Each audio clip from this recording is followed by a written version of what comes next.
Všetci hovoria o sile, ale málo kto vie, čo je jej zdroj. Väčšina ľudí si myslí, že sila prichádza s peniazmi, s úspechom, s uznaním, s víťazstvami. A niekto si myslí, že sila prichádza s dvíhaním číniek. Ale pravda je iná. Skutočná sila neprichádza vtedy, keď niečo získaš, ale vtedy, keď si ochotný všetko stratiť. To nie je fráza. To je skúsenosť, ktorú som prežil na vlastnej koži. Nie raz, viackrát. Stratil som peniaze, stratil som vzťahy, stratil som stabilitu. Stratil som všetko, čo som si myslel, že ma definuje. A zrazu bolo ticho. A v tom tichu som objavil niečo oveľa silnejšie. Objavil som seba. Nie tú verziu, ktorú som staval na základe očakávaní, ale tú pravú, nahú, pravdivú. Verziu, ktorá už nemala čo stratiť. A práve preto nemala strach. Ako hovorí jedna slávna myšlienka, ten najnebezpečnejší človek v miestnosti je ten, kto nemá čo stratiť. A ja to ešte doplním, a ten najsilnejší človek je ten, ktorý sa nebojí zomrieť. Keď už sa nemáš čoho báť, získaš späť svoju slobodu. A keď si slobodný, stávaš sa neporaziteľným. Pamätám si presne ten pocit. Ten deň, kedy sa mi pod nohami rozpadol celý život.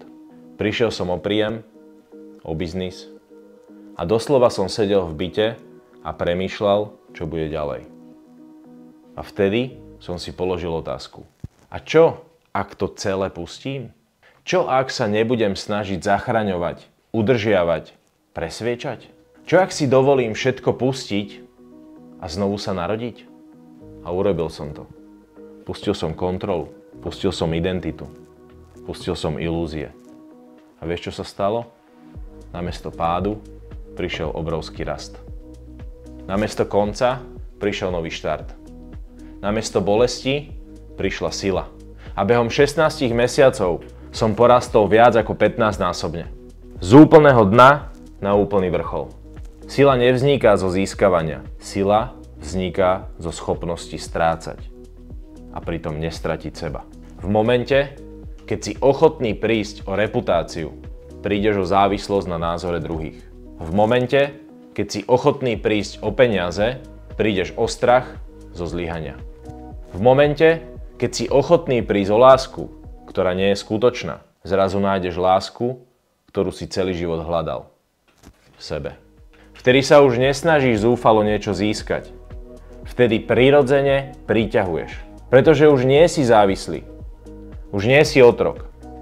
Už si král. A král sa nebojí prázdneho trónu, pretože vie, že on je trón. Tak sa ťa dnes pýtam. Kde vo svojom živote ešte držíš niečo z pocitu strachu? Kde hráš na istotu, aj keď cítiš, že už to nie si ty? Kde sa ešte snažíš niečo udržať, namiesto toho, aby si to pustil? Pretože najsilnejší líder je ten, kto sa nebojí odhaliť svoju slabosť. Ak si dnes ochotný všetko pustiť, aby si konečne našiel seba, klikni pod týmto videom a poď do priestoru, kde sa netvorí identita na základe lajkov, ale na základe pravdy, ktorú cítiš v žalúdku. Vidíme sa vnútri, tam, kde sa rodí sila, tam, kde sa končia masky a začína skutočný život.